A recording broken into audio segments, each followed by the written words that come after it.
Right. Got a soundtrack on too, has it? Yeah. Shut that for a second.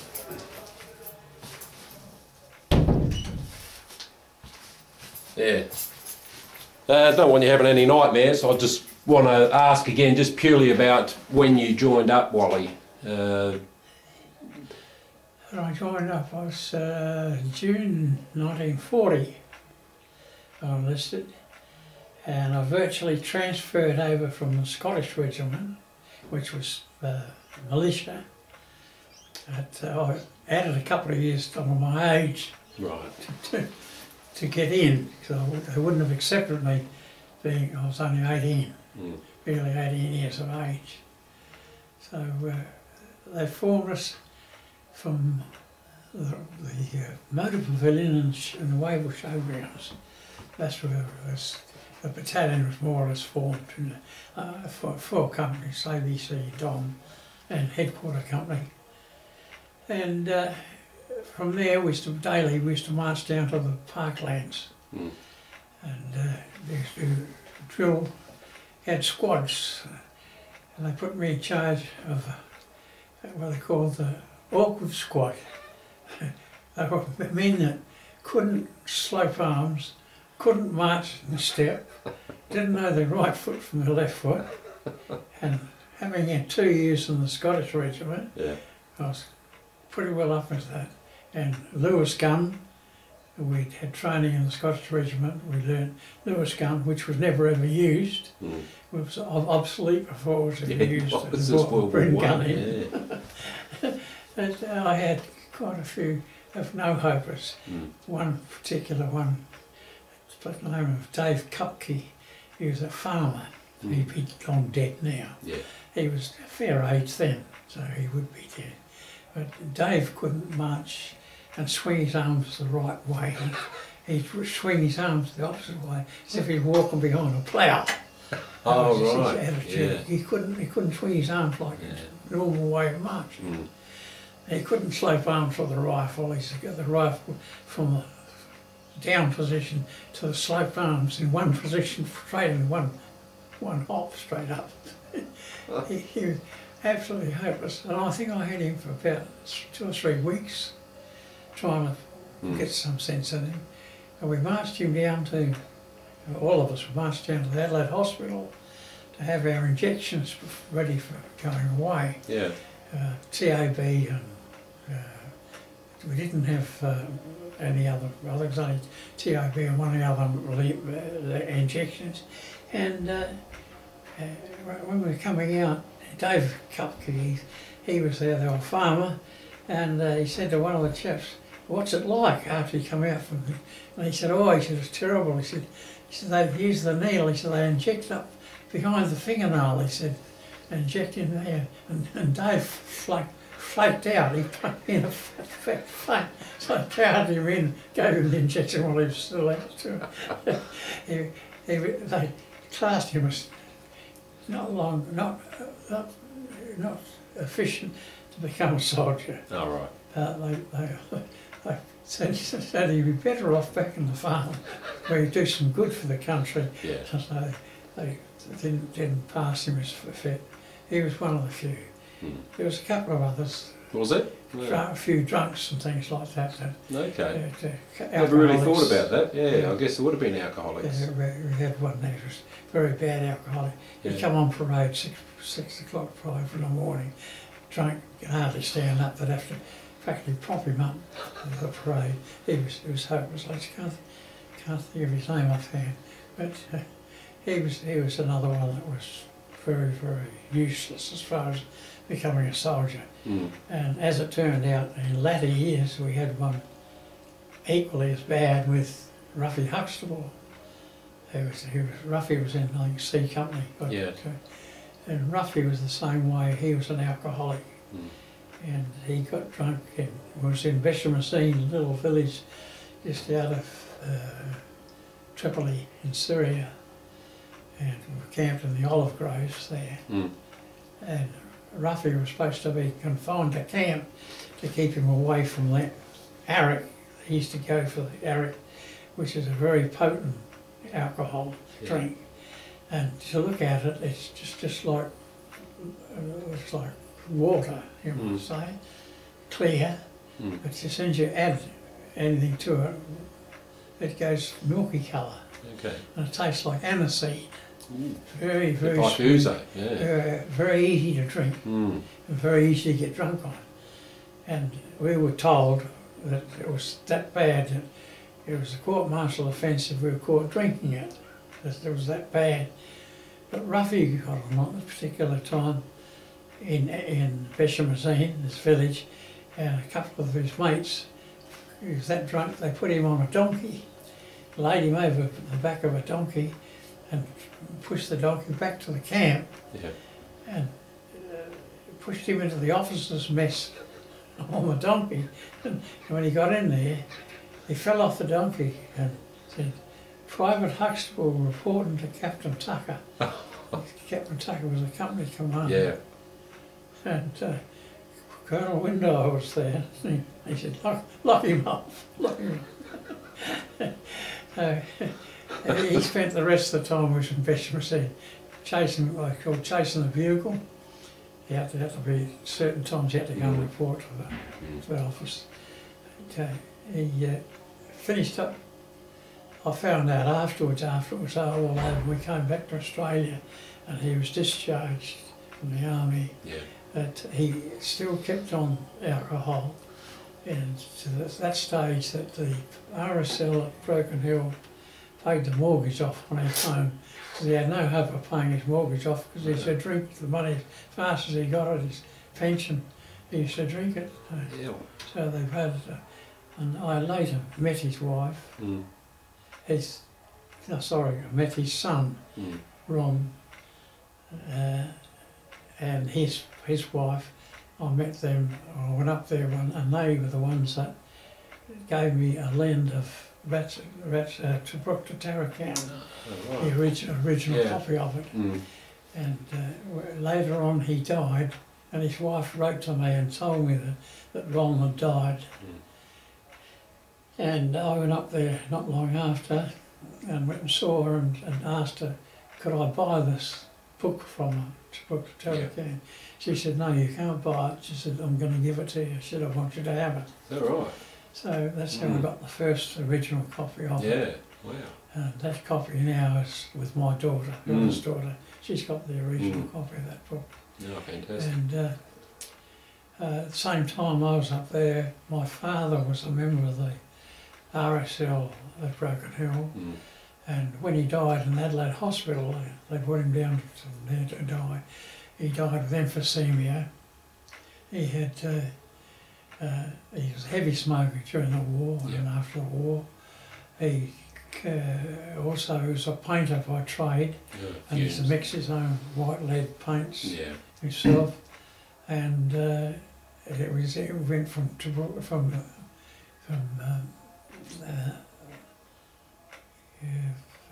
the war in Gallipoli, he went to France, and he got a bit of gassing in France, spent a bit of hospital time in England. And with all that together, he retired at 60, he was dead at the time of 64.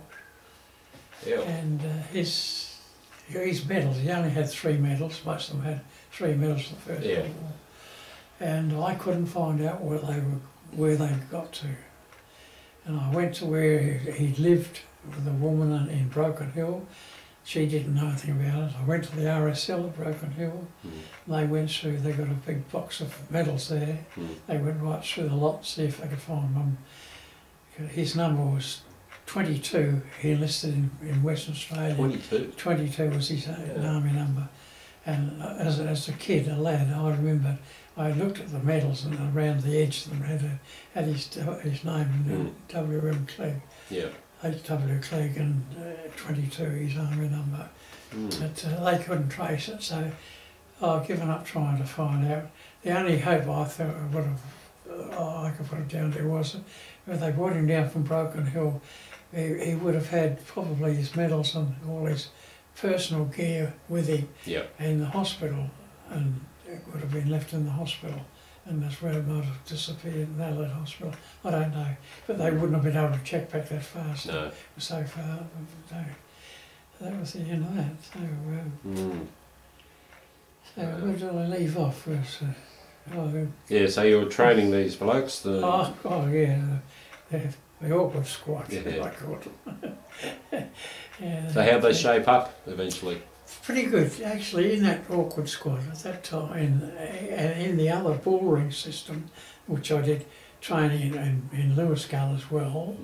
I went through. It was Bill Kibby was one, Bill Kibby. and Tom Derrick. Both of those went through my hands in training. Is that right? The two of them. And Bill Kibby had an accident in Dimra, a camp in Dimra. We were on guard duty. I was in charge of the guard that night. Not corporal, but they put me sergeant of the guard. And we heard this yell, and we said, "Who's that?" And Bill Kibby says, "Me." So I followed down the slit trench. So we went out, and we were fairly big slit trenches. We had right around this RD tent. It would be about 2 foot, 2 foot 6 deep, fairly deep one, right the way around it, and a bit of a footbridge over it. And he went to jump it and missed the jump and went down and busted his ankle. Hell. So we carted him off. And he didn't come back till we were well into Tobruk before he came back. Is that right? Yeah. And then long after that he went from A company to B or C company, I'm not quite sure. C And company. Tom Derrick was an A company originally. That's right. And I didn't have, like I told you, I didn't have time for Doe after he put the boots into Don Sevier on the boat, on the D deck on the South and stuck into him with his boots, and I looked upon him as a dog. I'm not a man that'll put boots into a man in a fight. But he turned out one of the biggest Victoria Cross, so probably that was in his makeup, that he just didn't care about anything but winning whatever he went into. How was he when he was training with you? Can you remember that? Yeah, no trouble. Yeah. Bill Kibby was, he'd had a bit of experience, I believe, in the British Army. I think he'd had a bit. And I know Bill and I got our heads together, we had a chap there, and he had 2 stripes and a crown above them. And we challenged him, we said, "You can't wear that, you're not entitled to that rank. There's no such rank, 2 stripes and a crown above it. There's only 3 stripes and a crown, a regimental sergeant major. But you can't have 2. He said, "I'm a king's corporal." He said, "And nobody can take that rank off me but the king." He was in the British Army. So he disappeared all of a sudden. I never saw him after that. I don't know what happened to him, whether they took him away or what they did to him. But he was quite adamant that was the king's corporal. Nothing we could do about it. Yeah.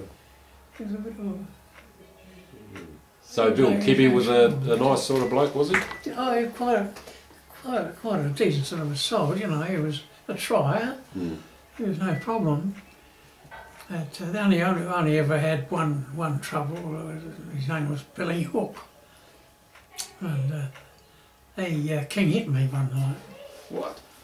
And they dragged him off. He was drunk. Whoa. And I was making my bed up in the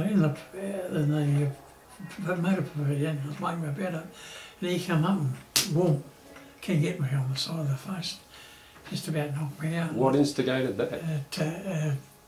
Another one was a sergeant with me.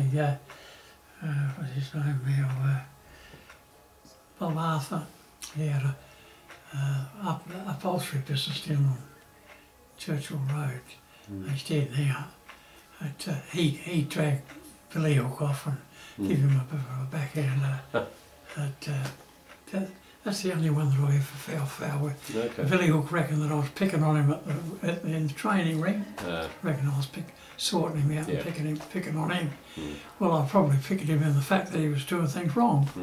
That's what he your didn't job see was. it that way. He thought I was on his back. So he thought there's a chance you can give me a punch in the head. Oh dear. Oh, that was the only experience, the only person I ever fell out with. Got on with everyone other than that. Anyone else stand out in your mind? Any other names you can remember? Well, Bob Arthur, him and I, we got into cahoots together. And we had one chap, his sister wanted to meet us. And she was a nurse at Northfield Hospital. So Bob and I went there and met her, this chap's sister, and her friend, nurse. And we went parking in the front. They had an admission room right in the front of Hampstead Hospital. It's like a double room, two rooms together. That used to be an admission room there, but it wasn't in use at this particular time. So we finished up. The girls got blankets from their sleeping quarters, and we bunked down in there for the night. And we had to be back in the camp at 6 o'clock next morning. And we slept there till probably about 4 o'clock in the morning. Then we decided we had to get back. We had to walk from there to camp. Waywell. We did. We got back before 6 o'clock. We ran and walked and ran. Good effort. We were pretty fit. Bob and I was a bit older than I was only 18, but he'd been about 20 odd, I suppose. And we got back. When we got back to the Waywell Showgrounds, we had to go through Ridley Street Gate to get in there, and they had the guards on there. We couldn't get in. We didn't have leave passes, so we decided we'd hop the fence. We were Centennial Hall, where the Centennial Hall was. We'd hop the fence there and go through that way into the. Bob got up over the top, and I climbed up the top. I'm ready to jump. I went to jump from the top, and I jumped. When I jumped, the back of the greatcoat there just have a strap across the back. And then I went into the straps of the park of the fence, went behind that, and I'm hanging head down, hanging by the strap.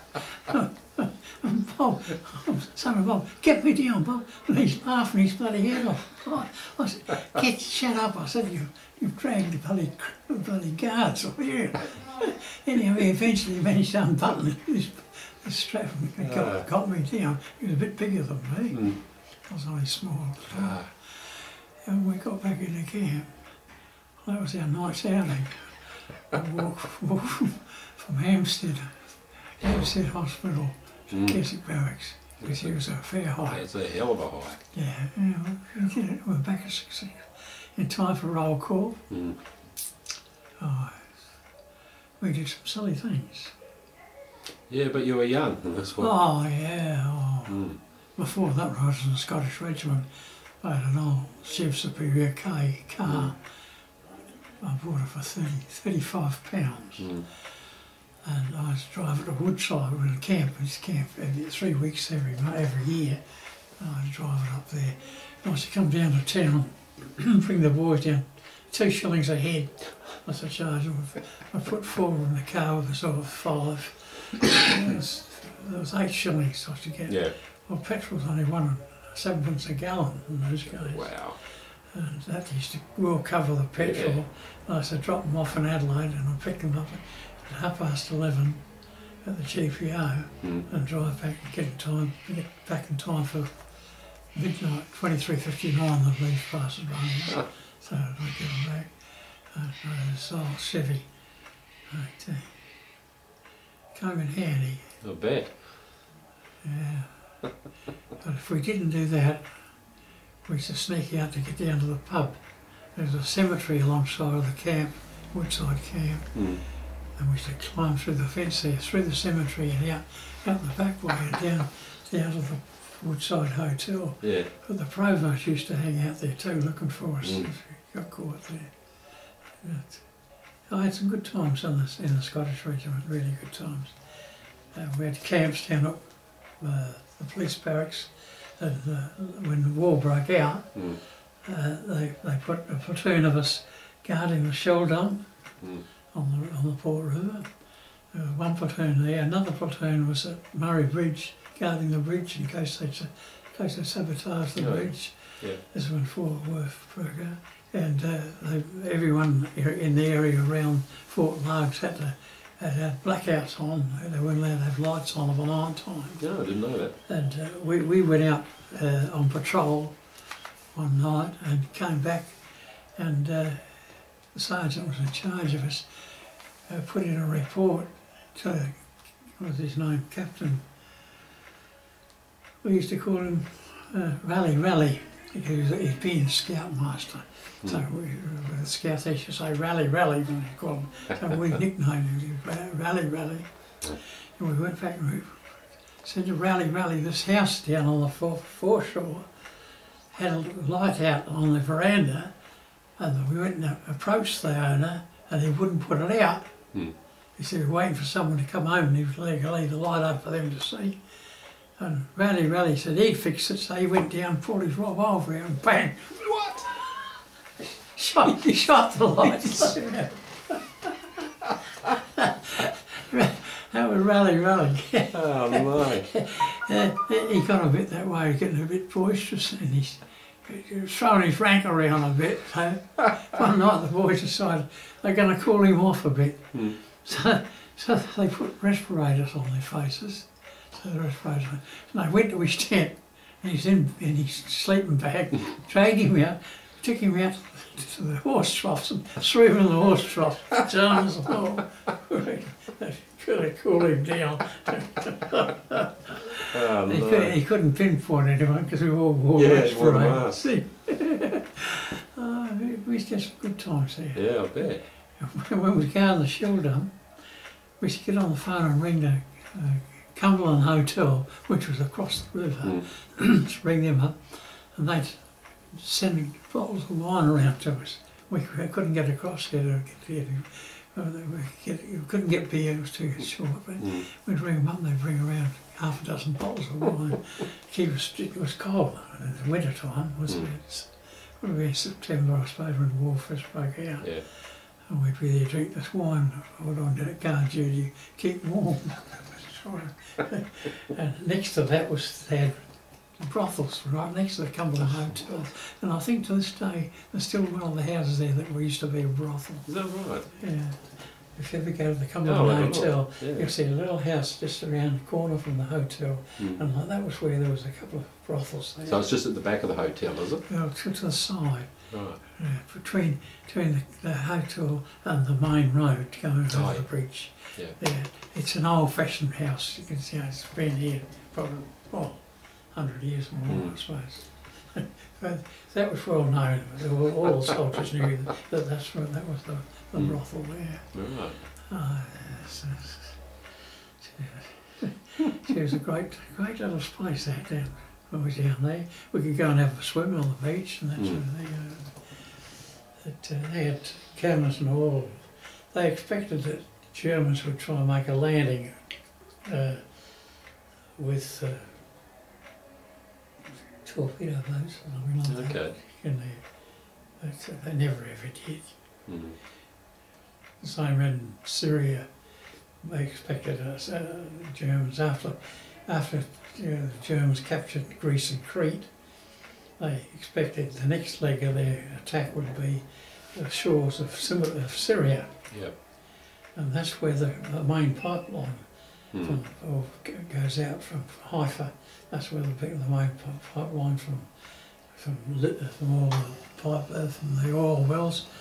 And we dug in there on the road on the beach. It was all beautiful lawns there, well looked after, trimmed. Yeah. We had to take all the grass and all the trimmings and dig the trenches just flat, no parapets on them at all, just flat ground, so that if any barges or any boats coming and landing, they couldn't see it. We'd be below ground level. Yeah. With no parapets to give us away. That way we'd have a surprise on them. Good idea. After we'd finished digging away, they said, no, I reckon that wasn't any good. We're going to use that. That was going to be a reserve. They're going to keep that we were going to defend it from Mount Torball, which is a mountain actually overlooks the harbour there. So it shot us up there to dig trenches in there, so that if need be, we could always get back to the beach front from the time. Yeah. But that didn't come off. Germans never ever worried about that. They were more concentrating more on Libya and Africa. Their idea then was to come through that way and capture the Suez Canal. They wanted to control the Suez Canal.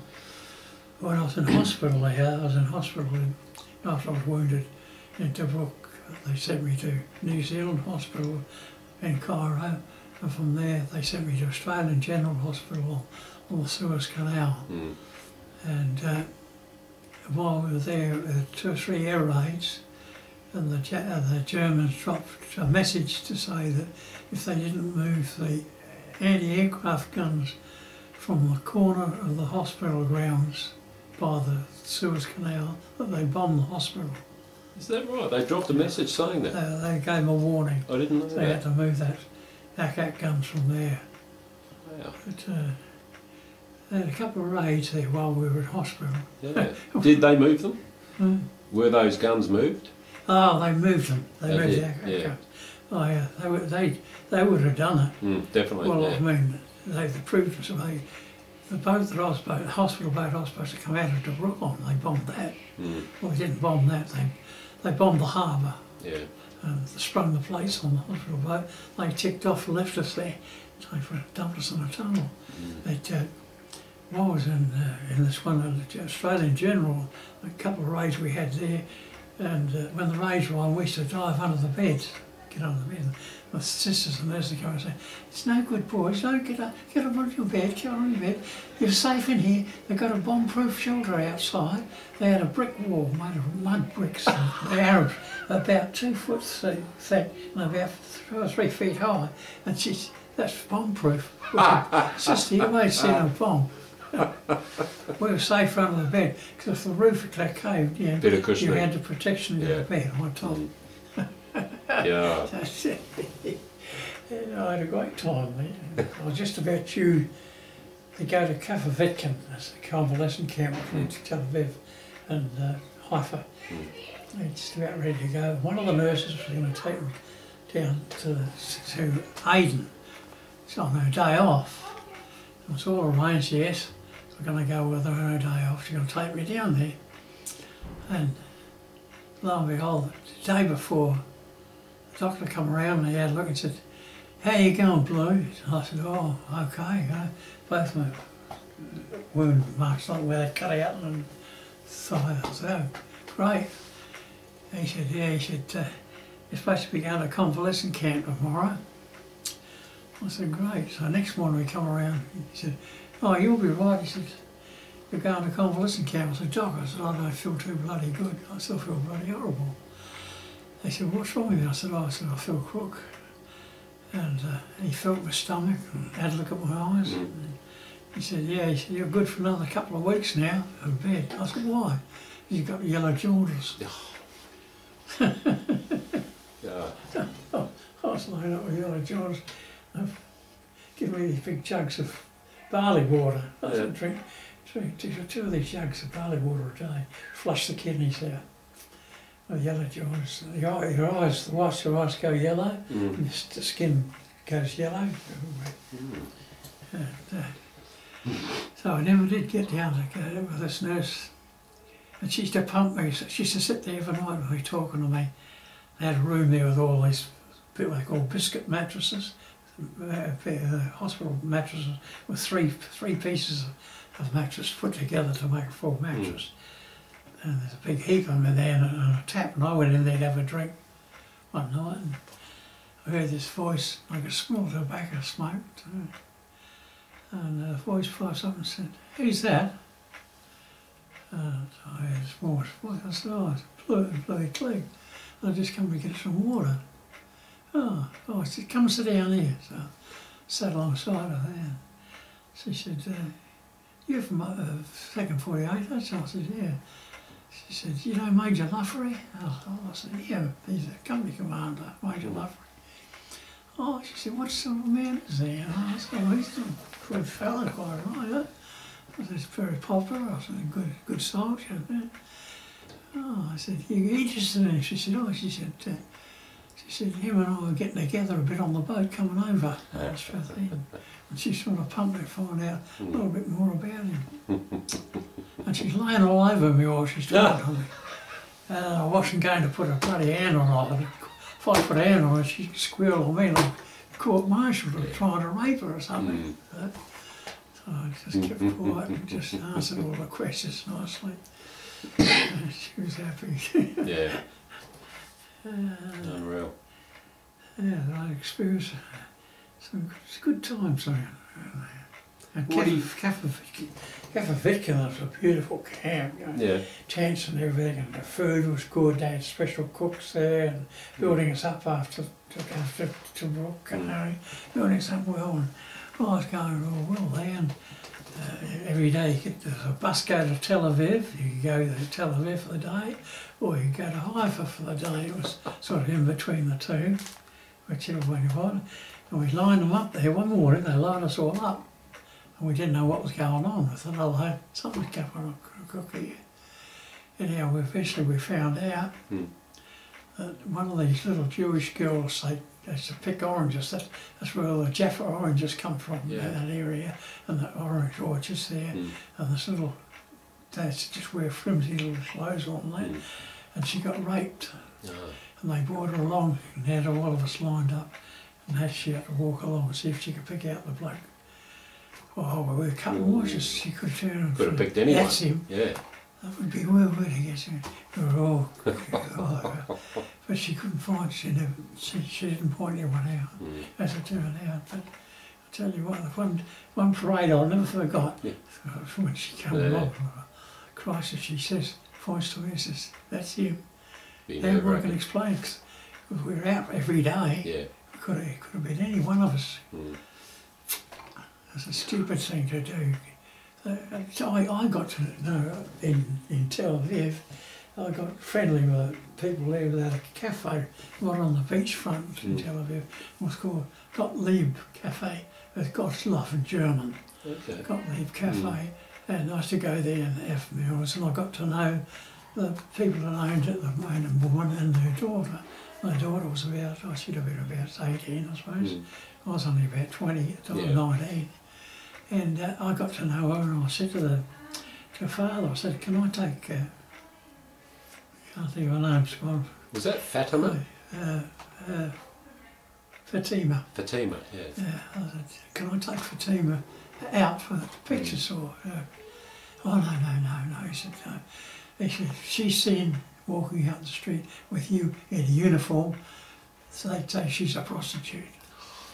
I said, oh, well, let's fix that. So I went down the shop, bought myself a civilian shirt, shorts, sandals, all the proper gear. Went back down, I said, how do I go now? Yeah, it's very nice, very nice. So I took her out of the pictures. I left those clothes at the shop, and every time I got a chance to go to Tel Aviv and leave, I changed the uniform and put these on, and I'd take her out for lunch. Never laid a hand on her. You know, I respected her. And he was hoping, between the way he spoke, that he would like her to be married and living in Australia. This was coming around, I don't know why. But she was going to university, spoke perfect English, and hell of a nice girl, Fatima.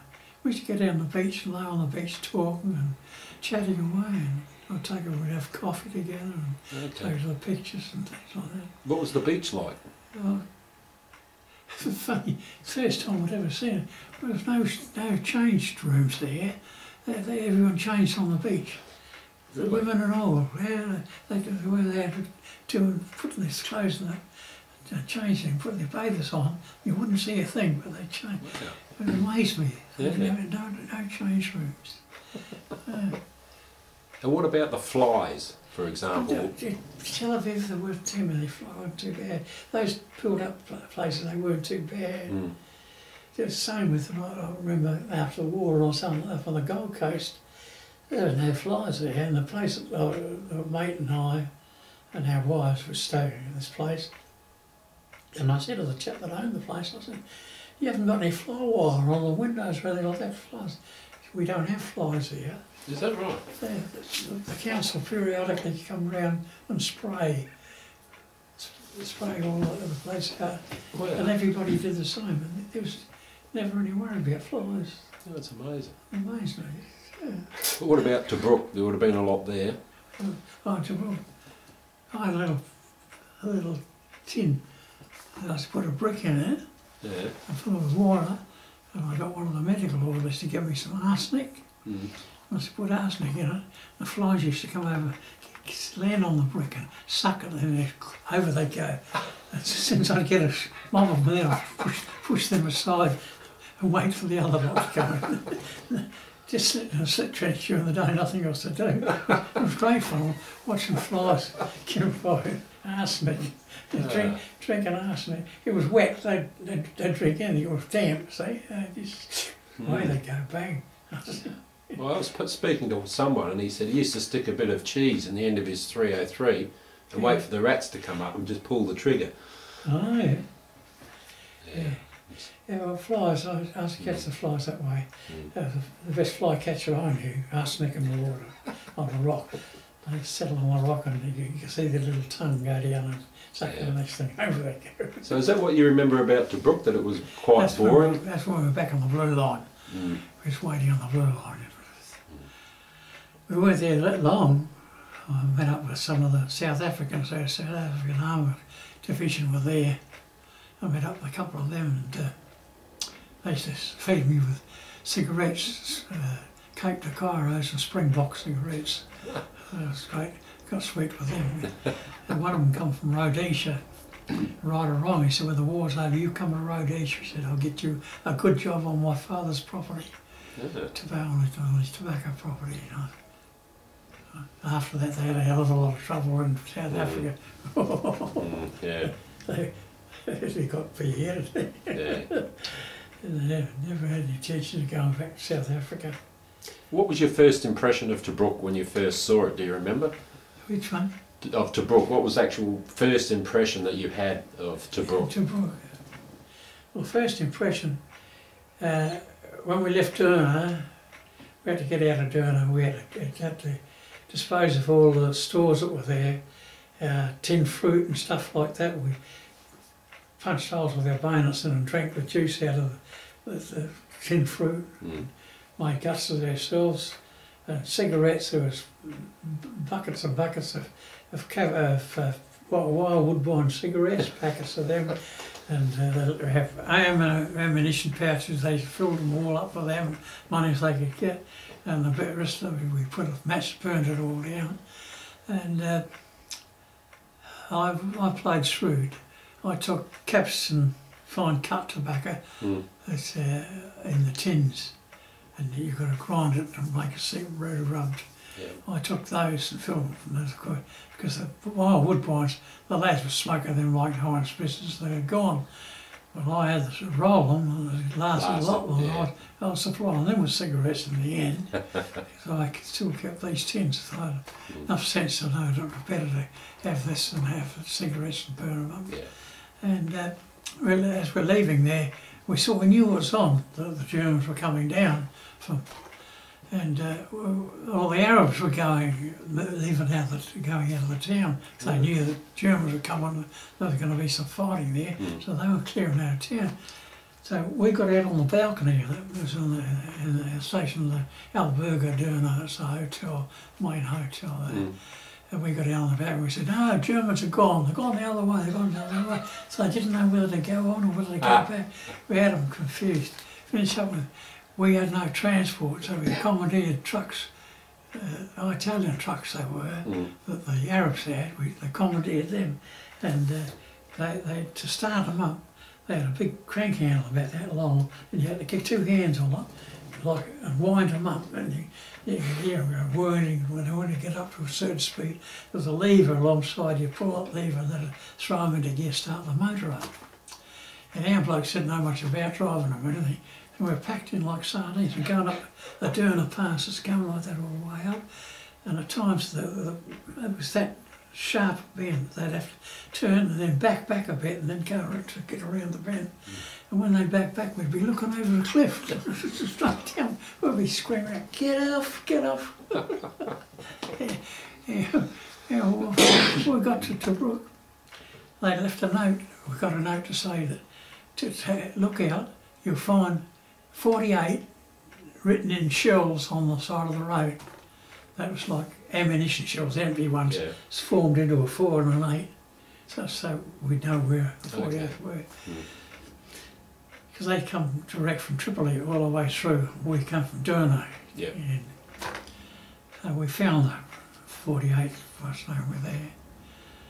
And the Germans, the advance party cut up.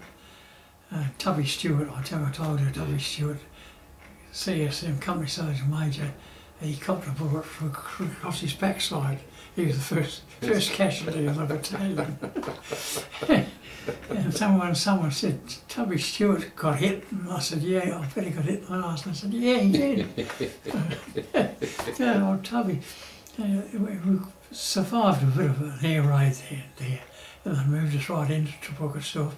They took us right into the perimeter then, and formed off the perimeter. And the perimeter, I was allocated with my section 10 men to R7, post R7 on the outer perimeter. And we got in there, and it was all concrete, all done out in concrete. And the end there was a closed-in part with about 2 or 3 feet of concrete over the top of it, air raid shelter type of thing. And inside of that, the Italians in there had been using it for a toilet. Oh, it was banked up alongside the wall. Oh, stink. So we had to get shovels and shovel it out. Shoveled it all out, and we got some petrol all over it, the whole room, strailed it out, lit it, and boom, burn it. And you could get in it then after that. And that's where we used to go during the day. We used to get shelled nearly every day. We get shelling, and what's his name? Came from Berry.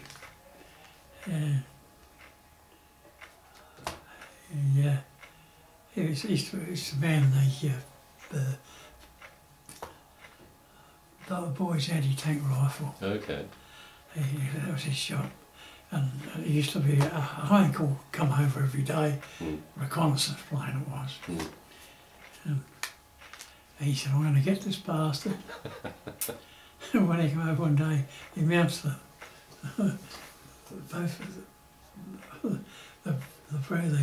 anti-tank rifle, landed up on the perimeter, got it over and bang, pushed his shoulder out, threw his shoulder out of joint. So he had a hell of a kick, even on the ground when you fired them. They push you back about a foot when you fired them. .55 calibre, I think they were. Bert Nash, was his name. Bert. And after these air raids and that in the day, Bert used to go and collect all the bits of shrapnel at a heap, all the shrapnel he'd save it all up, a big heap of shrapnel. What for, I don't know. Just used to amuse him to save up all the shrapnel that was thrown over. We were lucky, we got out. We were there for 2 or 3 weeks, I suppose. And we were starting to get a bit frayed on the edges, just sitting there doing nothing. We'd have every night we used to send someone out on a listening post.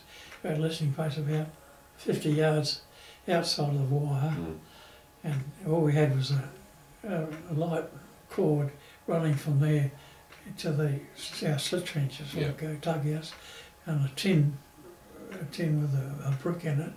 And if they spotted anything, they pull that cord and rattle the tin. We know that they've seen something out there. You know, could expect an attack or something like that. Which never ever. It only happened once that we come across this. They challenged the man out there. He challenged this. They heard this bloke and still out. Holt who goes there, no more. And the bloke said, "Engineers." They said, "Engineers, what the bloody hell are you doing?" They said, "Well, we're putting out some mines." They said, "Well, why didn't you bloody well let us know?" He said, "Oh, the sergeant's been told to go to the position and let you know." And when we got back there, sergeant was there having a good old chat. He hadn't told them anything about it. They were putting mines out there. And it was lucky because the bloke was on duty out there. He didn't have a gun with him. All he had was a flare pistol. Yeah. A flare pistol in case fire a flare if there was an attack on. And he said he was close enough to this engineer, could have blown his head off with the bloody flare gun. Yeah.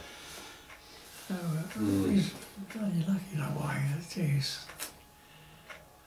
That was what one said. Well, there, I thought it was about, I lost count, I thought it was about 3 weeks. And they decided to take us back to the blue line so we could go and have a swim, because we had no washing, nothing. And we cut each other's hair. We had a pair of those little kids snippers they use for cutting paper. And we cut each other's hair, cut it short as we could, you know. Yeah. And we'd only get half a bottle of water a day as a ration. And they said, night time they'd bring up a Dixie of tea. The Dixie tea would be floating with dust and dirt on the top, bloody horrible. But we'd drink it. And after 3 weeks, they decided we'll get back in the blue line. And they'd only been back in the blue line 2 or 3 days, I suppose. The Germans broke through right on R7, the post we were in, and captured all those that were in the post but that weren't killed. So we'd have copped, we'd have been there for another 2 or 3 days, we'd have copped it. We went back to the blue line. That was lucky. So we were very lucky to get out of that. Of course we might have held there, I don't know. But when the first counter-attack came to reclaim that post, we were 7th platoon, that was our aim was to capture R7. Yeah. And that's how we got waylaid. They laid a barrage before we moved in, and we were supposed to be picked up from the blue line by trucks, transport. The transport was late, and by the time the transport picked us up and got us up to the front line where we were going to make the attack from, we had to go through the minefield to get there, and of course the artillery barrage had stopped, lifted, and the Germans were just up waiting for us then. We were supposed to have gone in under that barrage and cut the barrage out as we were attacking. That was our coverage to get in.